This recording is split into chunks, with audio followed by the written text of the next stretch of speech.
ରଥଯାତ୍ରା ଯିବୁନି କେମିତି? ଆମକୁ କହିଲେ ଏକା ଯିବୁନି, ମୋ ସାଙ୍ଗରେ ଗେଣ୍ଡୁ ବାପା ତାପରେ ଭୀମା ଅଜା ସମସ୍ତେ ଯିବୁ। ରଥଯାତ୍ରା ଦେଖିବୁ, ରଥ ଦୌଡ଼ି ଭିଡ଼ିବୁ। ହଲୋ ହଲୋ ଲତ ଦହଲେ ବିଲୁ ଯା ଧଲା ତା କତଲା ଟିପି ଆଇ ଦେବୁ ପଳେଇ ଆତିଆ। ଦେଖିକି ଭିଡ଼ିବା ନା ଆଉ ରଥଯାତ୍ରା ବର୍ଷକୁ ଥରେ ହବ, ଯିବାନି କେମିତି? ନିଶ୍ଚିତ ଯିବୁ ନା। ଶୁଣ ତମେ ଜିରା ବି କରୁଥାଅ, ରଥଯାତ୍ରାରେ ଆମର ଗୋଟେ ସୁନ୍ଦର କେରକେରା ଭିଡିଓ ଆସୁଛି, ଆଇକି ଯେମିତି ହେଲେ ଦେଖିବ, ଯେମିତି ହେଲେ ଦେଖିବ, ଯେମିତି ହେଲେ ଦେଖିବ ଆଉ ଯେମିତି ହେଲେ ଖୁସି ହବ। ଆକ୍ଚୁଆଲି ହସା ଆମର ଟିକେ ପଶୁନି ଆଉ। ଜୟ ଜଗନ୍ନାଥ, ମୁଁ ଆପଣମାନଙ୍କର ହାସ୍ୟ ଅଭିନେତା ଅନୁଗୁଳ ଟକା ଶିପୁ। ଆଉ ମୋ ପାଖରେ ଅଛନ୍ତି ଆମର ସ୍ମୃତି ଭାଇ, ଭାରି ମୁହଁ ଚିହ୍ନା ଲୋକ ଟିକେ କମେଡିଆନ, ଆପଣମାନେ ଜାଣିଥିବେ ଆମର ନଟିଆ। ତ କହିବି 16-17ଟା କାମ କରି ସାରିଲୁଣି, ଆପଣଙ୍କ ଭଲ ପାଇବା ଯୋଗୁଁ ଆଲବମ୍ ଆମେ କରିସାରିଲୁଣି। ଏବେ ଗୋଟେ ରଥଯାତ୍ରାରେ ଆମର ସୁନ୍ଦର ଆଲବମ୍ ଟିଏ ଯୋଉ ଭଜନ ଗୀତଟିଏ ଆସିଛି, ଯୋଉଠିକି ସୁନ୍ଦର ଭାବରେ ଲେଖିଛନ୍ତି ଆମର ଜାପାନୀ ଭାଇ, ଡାଇରେକ୍ସନ ଆମର ବାବୁ ଭାଇ ଦେଇଛନ୍ତି। ଆଉ ଆପଣମାନଙ୍କର ମନଛୁଆଁ କଳାକାର ସମସ୍ତେ ଅଛନ୍ତି, ମୁଁ ଅଛି, ନଟିଆ ଭାଇ ଅଛନ୍ତି, ସେ ଆଶିଷ ଭାଇ ଅଛି, ଅଭିଷେକ ଭାଇ ଅଛି, ନାଲି ଆମ୍ବ ଭାଇ ଅଛି, ଏମିତି ଆମେ 6 ଜଣ ଆର୍ଟିଷ୍ଟ ଅଛୁ। ଆଶା କରୁଛି ଏଇ ରଥଯାତ୍ରାରେ ଆପଣମାନେ ନିହାତି ଭାବରେ ଏଇ ଗୀତରେ ଝୁମିବେ, ଏଇ ଗୀତର ତାଳେ ତାଳେ ହାତ ଟେକିକି ଭଗବାନଙ୍କୁ ପାଖରେ ଗୁହାରି କରିବେ, ଆଉ ସମସ୍ତଙ୍କର ମଙ୍ଗଳ ହବ। ଆଶା କରୁଛି ଭଲ ଲାଗିବ ଆପଣଙ୍କୁ ଗୀତ। ଯୋଉ ଲାଙ୍ଗୁଏଜ ଯୋଉ ଆପଣଙ୍କ ଶବ୍ଦ ବାହାରେ ଆପଣଙ୍କ ମୁହଁ ଯୋଉଟାକୁ ଦର୍ଶକ ବହୁତ ଭଲ ପାଆନ୍ତି, ଆଜ୍ଞା। ସେଇ ଭଏସରେ ଟିକେ କହିବେ ଦର୍ଶକ। ଫାଷ୍ଟ କଥା ହେଲା ତ ଆମେ ଆମ ଭାଷା ପାଇଁ ଲୋକପ୍ରିୟତା।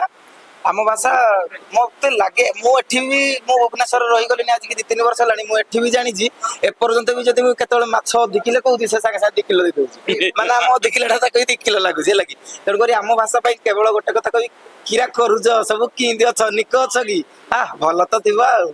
Thank you. ଆଜ୍ଞା। ଆଚ୍ଛା, ଆମ ଭାଷାରେ ହେଲା କି ମୁଁ କହିବି କି, ଶୁଣ ତମେ ଜିରା ବି କରୁଥାଅ, ରଥଯାତ୍ରାରେ ଆମର ଗୋଟେ ସୁନ୍ଦର କେରକେରା ଭିଡିଓ ଆସୁଛି, ଆଇକି ଯେମିତି ହେଲେ ଦେଖିବ, ଯେମିତି ହେଲେ ଦେଖିବ, ଯେମିତି ହେଲେ ଦେଖିବ ଆଉ ଯେମିତି ହେଲେ ଖୁସି ହବ। ଆକ୍ଚୁଆଲି ହସା ଆମର ଟିକେ ପଶୁନି ଆଉ।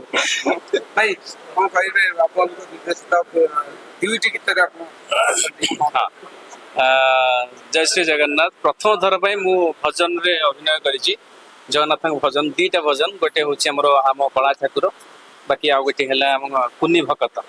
ତ 2ଟା ଗୀତ ବହୁତ ବଢିଆ ହେଇଛି, ଅତି ସୁନ୍ଦର ହେଇଛି। କଳା ଠାକୁର ଗୀତକୁ ଆମର ଜାପାନୀ ଭାଇ ସ୍ୱର ସନ୍ଧାନ ଦେଇଛନ୍ତି, ଆଉ ଡିରେକ୍ସନ ଦେଇଛନ୍ତି ଆମର ବାବୁ ବାବୁ। ବହୁତ ବଢିଆ ଗୀତ ହେଇଛି, ମୁଁ ପ୍ରଥମ ଥର ପାଇଁ କରିଛି। ମତେ ତ ବହୁତ ପର୍ସନାଲି ବହୁତ ଭଲ ଲାଗିଲା ଭଜନରେ ଅଭିନୟ କରିକି। ଆଉ ଆଶା ରଖିବି କି ନିହାତି ଭାବରେ ସେ ଗୀତକୁ ଆପଣମାନେ ଦେଖିବେ, ଆଉ ଜଗନ୍ନାଥଙ୍କୁ ମନେ ପକାଇବେ। ଏଇ ରଥଯାତ୍ରାରେ ହାତ ତ ନିଶ୍ଚିତ ଆପଣମାନଙ୍କୁ ବୁଝିବ, ଆଉ ସମସ୍ତେ ଏକା ସାରରେ କହିବେ ଜୟ ଜଗନ୍ନାଥ। ରଥଯାତ୍ରାରେ ନଟିଆ ପୁରୀ ଜୀବନ ନେଇ ରଥ ଦେଖିବ। କି ପୁଣି ସେଇଠିକି ପଳେଇ ଆସିଲା କି? ମୁଁ ଜାଣିଥିଲି ପୁରା ଛାଡିବନି ତମେ। ରଥଯାତ୍ରା ଯିବୁନି କେମିତି? ଆମକୁ କହିଲେ ଏକା ଯିବୁନି, ମୋ ସାଙ୍ଗରେ ଗେଣ୍ଡୁ ବାପା ତାପରେ ଭୀମା ଅଜା ସମସ୍ତେ ଯିବୁ। ରଥଯାତ୍ରା ଦେଖିବୁ, ରଥ ଦୌଡ଼ି ଭିଡ଼ିବୁ। ହଲୋ ହଲୋ ଲତ ଦହଲେ ବିଲୁ ଯା ଧଲା ତା କତଲା ଟିପି ଆଇ ଦେବୁ ପଳେଇ ଆତିଆ। ଦେଖିକି ଭିଡ଼ିବା ନା ଆଉ ରଥଯାତ୍ରା ବର୍ଷକୁ ଥରେ ହବ, ଯିବାନି କେମିତି? ନିଶ୍ଚିତ ଯିବୁ ନା। ସ୍ମୃତି ଭାଇ ଯେତେବେଳେ ଯାଇକି ଆଲବମ୍ କରୁଥିଲେ, ଆଜ୍ଞା। ସାଙ୍ଗରେ ନଟିଆକୁ ନେଇଥିଲେ ତ ନାଇଁ?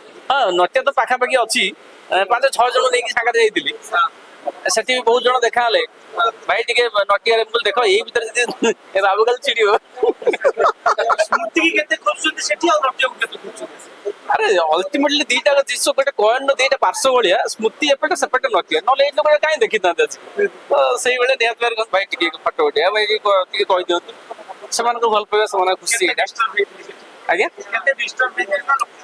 ମାନେ ସେ ଯାହା ଡିଷ୍ଟର୍ବ ହେଇଥାନ୍ତେ, ଇଏ ଭିଡି ଆଣିବ ସାଙ୍ଗେ ସାଙ୍ଗେ। ନାଲି ଆମକୁ ଆଉ ମତେ 2 ଜଣ ଭିଡିକି ଦେଇକି ଚାଲିଲା।